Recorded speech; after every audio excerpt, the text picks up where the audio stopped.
We are joined now by President Biden's National Security Advisor, Jake Sullivan. He is in Newcastle, New Hampshire this morning. Jake, good morning. It's good to see you.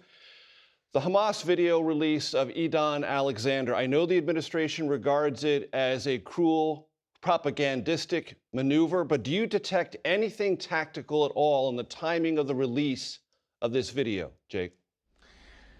Well, Major, first, thanks for having me. And as far as this video, it is a cruel reminder of the barbarity and the brutality of Hamas, holding so many innocent people hostage, including Americans, including Idaan.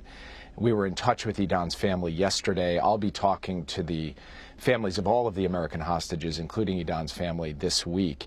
And I do think that Hamas is feeling the pressure. They're feeling the pressure because one of their main partners in crime here, Hezbollah, has now cut a ceasefire deal. And they thought that Hezbollah would be with them till the end. They're feeling the pressure, of course, because their top leader, Sinwar, has been killed.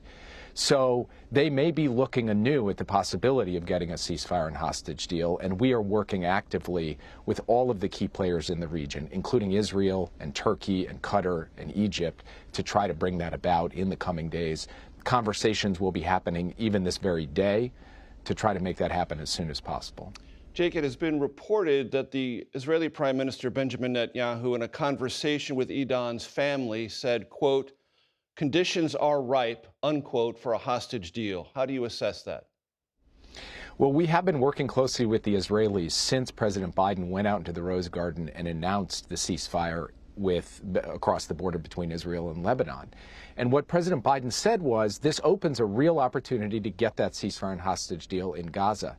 He also spoke with Prime Minister Netanyahu that day, and Prime Minister Netanyahu told him he agreed. The time is ripe. The moment is now. Let's drive to get it done. And now, if the world can come together to increase the pressure on Hamas, we can finally break through, get a deal in place, get a ceasefire, get a surge of humanitarian assistance, and crucially, get those hostages, including those Americans, home safely to their families. And what have the weekend talks in Egypt told you about the prospects for that? Look, you can never really tell about whether you're going to get across the finish line until you do, even if you get down to the 5, 4, 3, 2, 1 yard line. Punching it in, getting the deal, finally getting it done, that requires the ultimate breakthrough. So I can't predict whether it's going to happen. What I can say is there has been progress. There have been steps forward. There is a renewed sense that this is possible. But we've been here before, Major, where we thought we were close. It didn't pan out.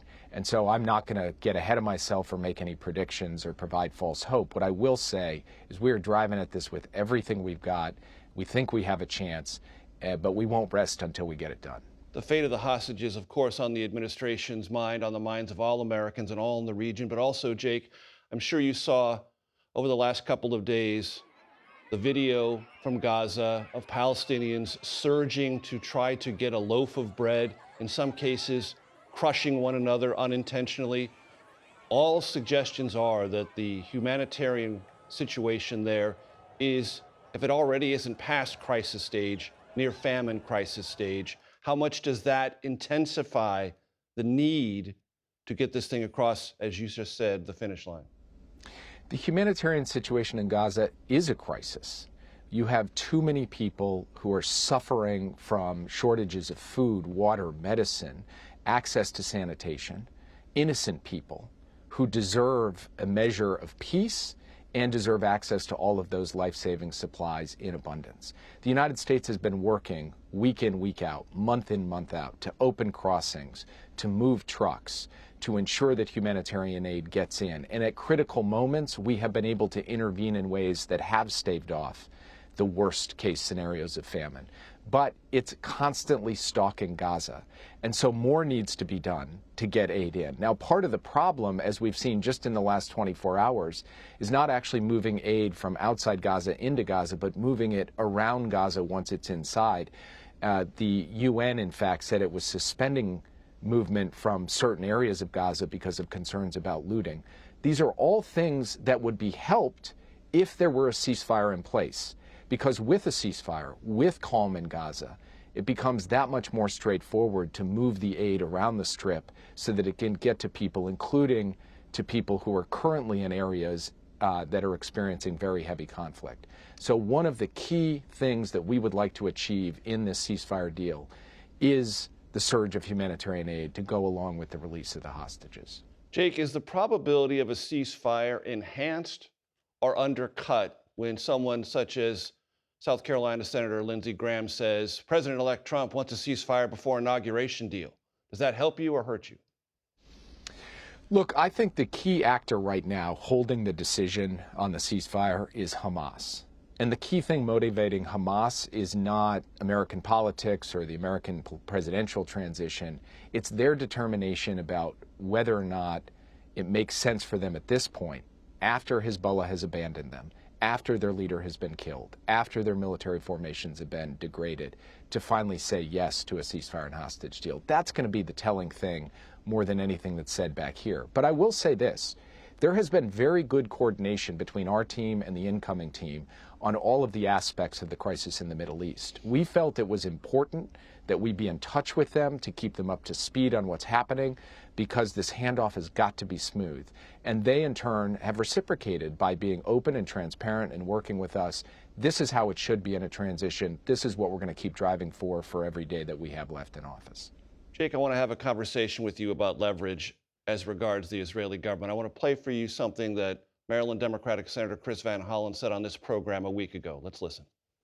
We've seen this pattern where President Biden makes demands of Prime Minister Netanyahu only to be ignored or slapped down entirely. And then President Biden sends more bombs and more money. That is not an effective use of leverage. Your response? First of all, I respect Senator Van Hollen. He knows these issues as well as any person in Washington, and he is passionate about them. But of course, we have a different perspective. We have at various points over the course of this conflict made asks of the Israelis, consistent with our values and our interests. Have we gotten everything we've asked for? No. Have we seen a change in Israeli behavior with respect to the movement of humanitarian assistance, with respect to how they conducted certain military operations, including in places like Rafah? Yes, we have. And so we do believe that we've had a constructive engagement with the Israeli government and also been able to make a difference on the ground with respect to the flow of humanitarian aid. In addition, we worked closely with the Israeli government to bring about a ceasefire in Lebanon, a ceasefire people said wasn't possible until a new administration took office. And in fact, the fact that we were able to do that says a lot about our ability to work with the Israeli government to generate an outcome, including one that has many political detractors inside the Israeli system. So we'll keep at it every single day. I respect voices like Senator Van Hollen. I look forward to continuing to work with him. But of course, we see things a different way. Jake, I want to turn your attention to Ukraine, where the Ukrainian President Vladimir Zelensky appeared to indicate in a recent interview that he could possibly be open to a peace settlement in which Russia retains the territory it has. Ukraine, meaning Kyiv, keeps all the rest if that is swiftly brought under the umbrella of NATO. Is that the outline or the contours of something you believe or the administration believes could be workable? Well, Major, I'm sorry to disappoint you. I can't negotiate in public on your program, and I certainly can't negotiate on behalf of President Zelensky, who really should speak for himself when it comes to the destiny of his country. The future of Ukraine should be determined at the negotiating table by decisions of the Ukrainians, not imposed from the outside by the United States or anybody else. I will say, though, that we have been engaging with Ukrainians over the course of this year on how you marry the support we provided them for use on the battlefield with a diplomatic strategy for the negotiating table. And we've been driving towards that before the election. We continue to drive at it, and ultimately the new team will have to work with President Zelensky to determine the diplomatic way forward. And some recent decisions from the administration have been criticized by Republicans as setting the situation on fire, meaning ATACMS and anti-personnel mines. Those advocates for Ukraine say those decisions are way too late to change the battle space in any strategically important way. Where do you come down? Look, what President Biden has done at critical moments in the conflict is try to provide Ukraine with the tools that it needs to succeed. Anti-personnel landmines, which are non-persistent mines that shut off after 2 weeks, so they don't represent a long-term threat to civilians. These could be helpful against the particular type of tactics that the Russian infantry is using right now in eastern Ukraine. So he's sending them. The ATACMS permission into Russian territory, that was a decision he took after Russia escalated by introducing North Korean troops into this war, a foreign army into this war.